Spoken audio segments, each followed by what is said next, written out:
бір сәтке де тоқтамай жүгіру, әрдайым ізденісте жүру.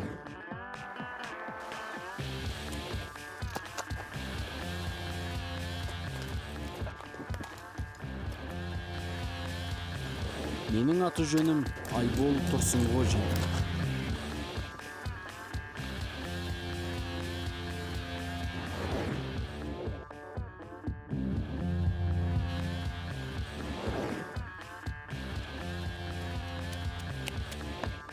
Және де мен қалаулы мамандығымды іздеймін.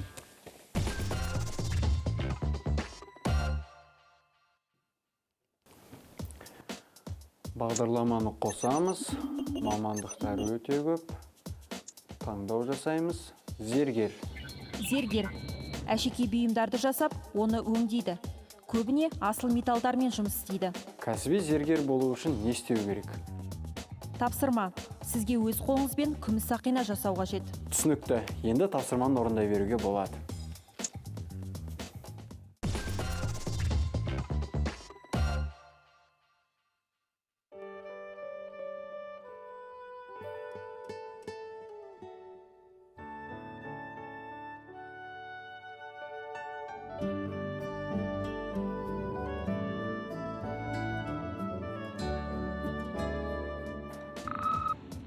Мейлі ғасырлар мен дәуірлер өтсін, бірақ әлі күнге дейін әшекей бұйымдарға ерекше мән беріледі. Себебі ежелден бері алтын, күміс, гауһар тастарды адамдар сән ретінде тақпай, өз белгіліктерін де айқындауға тырысқан.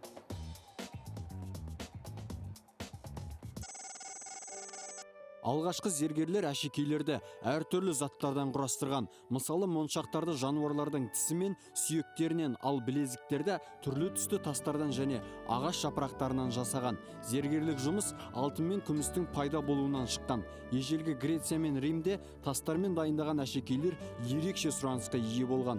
Ал Египет шеберлері тіпті алтыннан аяқ киім тіккен. Ол кездегі бұйымдар ірі әрі қолөнер иесінің мәртебесін көрсетіп тұрған. Зергер өнерінің екінші даму сатысы 20 ғасыр деп есептеледі. Сол кезден бастап қолөнер шеберлері алдыңғы технологиялар мен жаңа ақ алтын мен күміс түсті металдарды қолдана бастаған. Ең танымал зергерлердің бірі Карл Фаберже. Ол әлемге өзінің ерекше әдіспен жасаған жұмыртқасы арқылы танылды. Бұл жұмысын шебер 1885 жылы 3-ші Александр патшаның әйеліне арнап дайындаған. Негізінде білікті зергер жан-жақты болып келеді, яғни 8 қырлы, 1 сырлы. Және ол қалауы бойынша әшекей бұйымдар өндіретін кез келген зауыт немесе фабрикаға жұмысқа орналаса алады. Бірақ әрбір маман жеке шеберханасын ашып, кәсібінің нәсібін көргісі келеді. Бүгін мен Көкенов Серікқали деген зергердің шеберханасына келдім.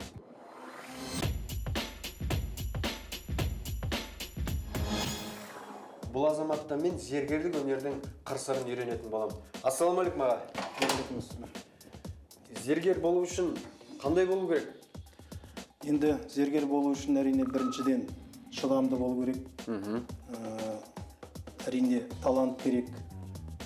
Сонан кейін өзіңнің бір қызығушылығың болу керек.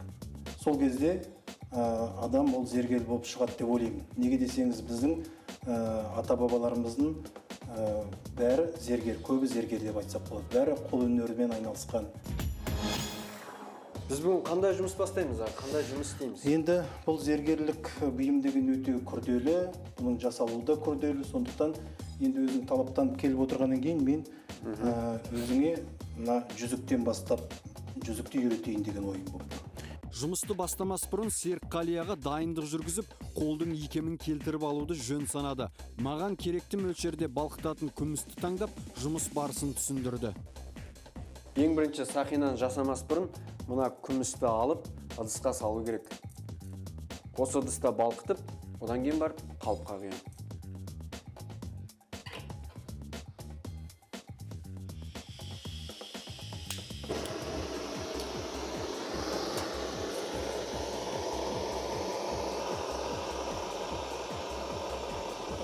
Бұл жұмыста абай болу керек, өйткені от өте қауіпті. Келесі кезеңде металды суытып, арнайы құралдың көмегімен оны керекті пішінге келтіру қажет. Кейбір зергерлер жұмыс барысында толығымен іске беріледі. Тіпті әңгімеге де көңілін бөле бермейді. Бірақ Серікқали ағаны сұхбатқа тарттым. Осы аға менің естуім бойынша зергердің ерекше көз мөлшері болады дейді. Бұл қаншалықты рас? Әрине, ол сен өзіңнің көз мөлшерің болмаса, сен ол зергерлік бұйымды жасау өте күрделі, қиын. Бұл жерде ешқандай сызғыш шынында қолданылмайды бізде. Сондықтан зергердің ол күрделілігі де сол бір жағынан.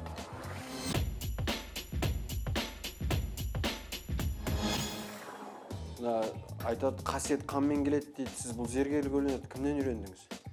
Біздің қазақ атамыздың қанында бар деп ол зергерлік өнер. Өйткені көшпенді болғаннан кейін осы ата-бабаларымыз бәрі өзі қолдан жасап алған.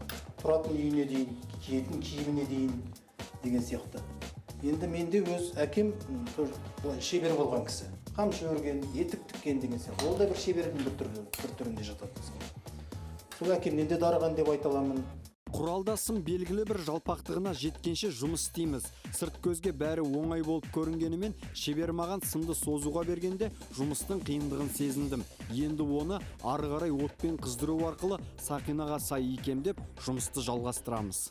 Екеуміз бүгін құсмұрын деген жүзік жасап жатырмыз. Құстұмсық жүзік еркіндіктің белгісі, бостандықтың белгісі деп аталады. Және мен естуімше құсмұрынды жаңағы баяғы заманғы адамдар қыздар алысқа ұзатылғанда жағдай жақсы екенін білдіру үшін жолаушылардан құсмұрын жүзікті өз үйіне жіберіп отырған. Шешесі қызға береді екен. Берген ол барған жерінде жағдайы жақсы болса, сол шешесіне бір жылдан кейін жағдайым жақсы деп құсмұрын жүзігін қайтарып берген деп ондай да аңыздар бар. Енді міне қазір екеуміз құсмұрынның саған біріншісін көрсетейін, ары қарай өзің істейсің. Негізі аға осы металл тазалау кезінде көбіне зергерлер лимон қышқылын қолданады дейді. Сіз қандай тәсілдерді қолданасыз? Мен де сол лимон қышқылын қолданамын. Міне отпен қыздырып отырмыз. Қазір осыны мысалы күмісті бір-біріне жабыстырамыз. Сонда жаңағы қақ пайда болады. Сол қақтарды тазалау үшін лимон қышқылын пайдаланамыз. Дайын металды бұйымға сай кесіп алып, содан кейін оны имектеп пішініне келтіреміз. Бұл істе қолдың икемі мен күші қажет. Не дайын? Аға мен кісістікіне сәл құсамайтсақ. Кішкене қисықтары бар, енді оны түзету қиын емес, өйткені бұл әлі істелетін дүние. Әшекей бұйымдарды өрнектеп, бөлшектерді бір-біріне дәнекерлеу күрделі іс. Бұл жұмысты істеу үшін тәжірибе жинақтау қажет. Өкінішке қарай, бұл кезең менің қолымнан келмеді. Сондықтан зергердің ісіне қарап тұруға тура келді. Осы сақинаның бетіне біз бұдан да әдемі болу үшін ою салуымыз керек. Бізде қазақта енді ойлардың түрлері бар. Қошқар мүйіз ою дейді, бітпес ою дейді, гүл тәріздес оюлар бар. Енді мысалы осы металға келетін оюдың біреуі қошқар мүйіз ою.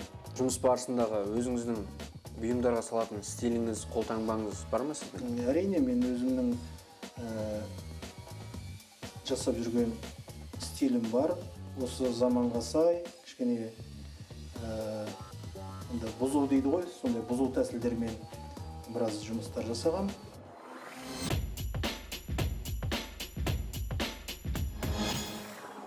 Қазіргі таңда өзіңіздің шәкірттеріңіз бар ма? Шәкірттерім бар әрине. Ол шәкіртсіз ұстаз тұл дейді ғой. Сол сияқты осы Алла тағала осы өнерді бергеннен кейін оны шәкіртке үйретуім керек. Мен қазір 20-дан астам, 25-тен шәкірттерім бар. Қазақстанның біраз жерлерінде жұмыс істеп жүр. Қазір өз қасымда бүгінгі күні 4 шәкірт үйретіп жатырмын. Зергер болу үшін ең бірінші қолдың икемі болу керек. Одан кейін төзімділік, сосын жан-жақты болу керек. Қазір барынша қолымнан келген жұмысты тырысып істеп жатырмын.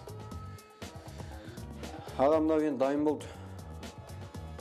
Енді дайын болса, егеу арқылы шетін егеп, жаңа міне дұрыс кеспеген жерлерін егеп түзетесің.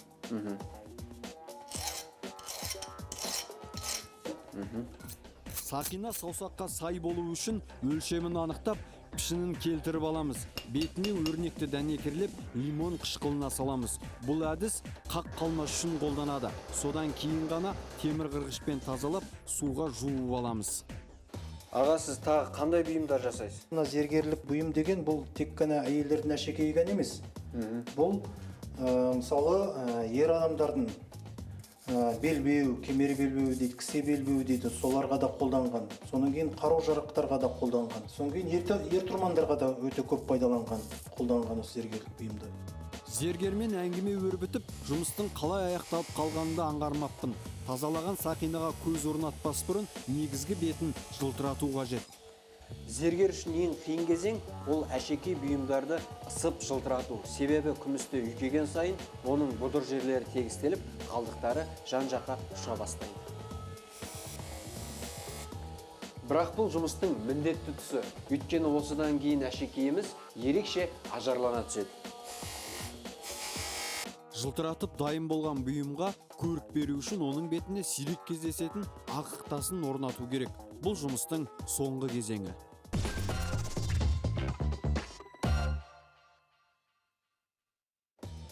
Зергер маманның жұмысына тек әшекей жасауған емес, оны жөндеу де міндетті. Сондықтан бұл саланың мамандары бағалы металдар мен тастардың және өзге де материалдардың құрамын білуі қажет. Оған қоса, бекзат өнердің шебері қиялыңа ерік беріп, өзгеше бұйым жасауға талпынғаны жөн.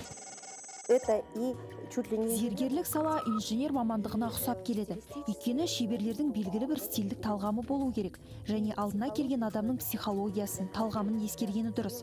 Себебі бұйымды жасағанда оның болашақ иесінің мінезі мен темпераменті қандай екеніне назар аударған абзал. Білікті мамандар әр зергердің өз еңбек жолы бар екенін айтады. Біреулер арнайы курсты аяқтап, талантын тәжірибе барысында ұштаса, бірі білімін тереңдету мақсатында колледждер мен жоғары оқу орындарына барады. Бірінші курсында жалпы темірдің құрамын, физикалық, химиялық құрамын түсіндіріледі. Оған арнайы дәріс жүргізіледі. Тәжірибе міндетті түрде жүргізіледі. Бірінші әрине түрлі түсті металдан бастаймыз. Үлкен зергерлік кәсіпорындарда жұмыс істейтін шебер бірнеше мамандықты игеруіне тура келеді. Яғни ол дизайнер де, құюшы да, тас қырнаушы да, нақышшы да болуы қажет. Әдетте зергерлер қыз-келіншектер тағатын әшекей бұйымдарға көңіл бөледі. Бірақ соңғы уақытта ер адамдар да зергерлік заттарды көп қолданады. Өздеріне тән бұйымдарды таңдайды. Мысалы, галстукке арналған қыспалар, алтын ілмек немесе зергерлік бұйымдармен көмкерілген әмияндарды қолданады. Зергерлердің кәсіби өмірі қызыққа толы. Олар түрлі көрмелер мен бәйгелерге қатысады. Ерекше бұйымдарды таныстырады. Өздерінің шеберханаларын ашып, уақыт өте келе үлкен кәсіпке айналып жатады.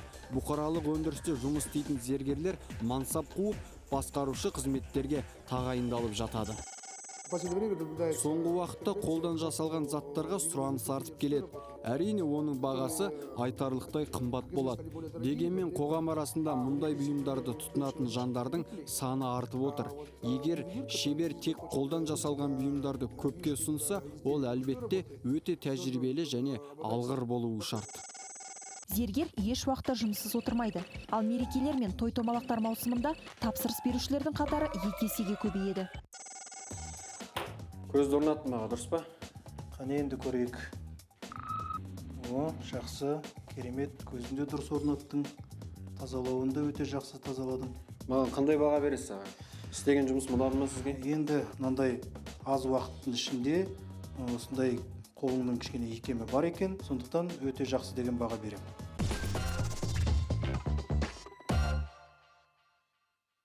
Міне мен жасаған сақина дайын болды. Маған берілген тапсырманы орындап шықтым. Енді келесі бұйрықты күтем. Қалаулы мамандық бағдарламасын көріңіздер. Және әр мамандықтың өз иесі бар екенін естен шығармаңыздар.